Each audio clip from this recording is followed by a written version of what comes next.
Namaste. I'm Dr. Robert, and today on 5-ish Minutes with Dr. Robert, my subject is Sankhya. Sankhya is a darshana, a philosophy. Darshana literally means to see, so it's a way of seeing the world.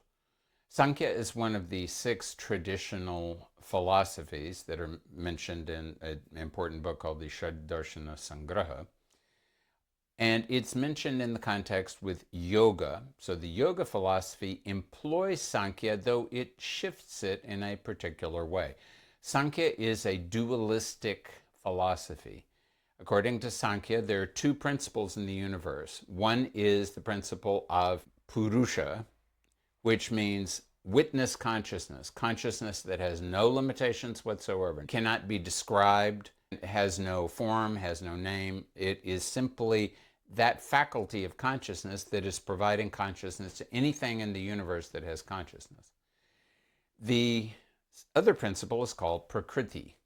And Prakriti represents matter. It represents everything from which the universe is constructed.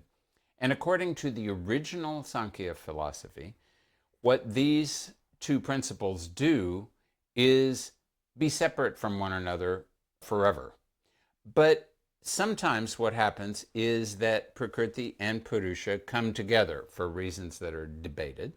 But when they come together, they have one of the analogies that has been employed is that it is like having a person who can see very well but is unable to move.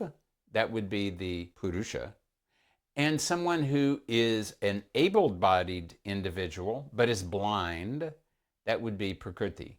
So when the 2 of them are together, let's say that the visually capable person who can't move around is seated on the shoulders of the visually incapable person who can move around, then things like creation can occur. As a result of this combination, there is the production of a variety of what are called tattvas, or thatnesses, things.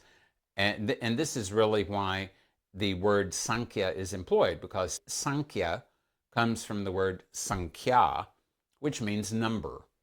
So Purusha and Prakriti are 2, and then there's these 23 other things. That includes Mahat, or Buddhi, which means a field of awareness, but that is in the context of Prakriti.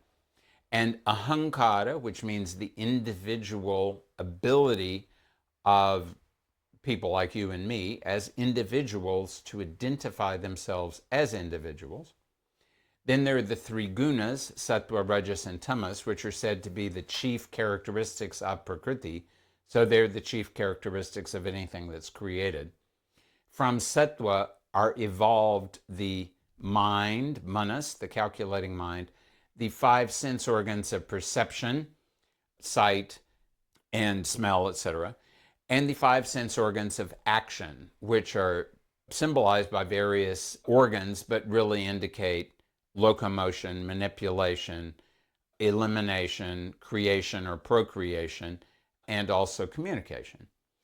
And the principle of rajas is activity, and the principle of tamas creates a tan matra, which means what we get from our sense organs, which is a sampling of reality, and that sampling of reality encourages us to interact with the world by taking the world as being made up of 5 elements, which are effectively earth, water, air, space, and fire.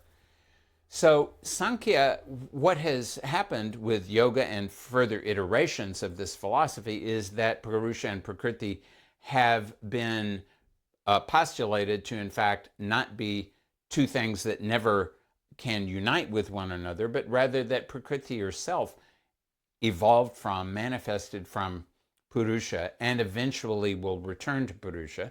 This permits Sankhya to be employed in a more Advaita sort of reality. This is Dr. Robert saluting the Sankhya philosophy, which is employed in Ayurveda, Yoga, Tantra, Vastu, and all the other various vidyas of Bharatavarsha.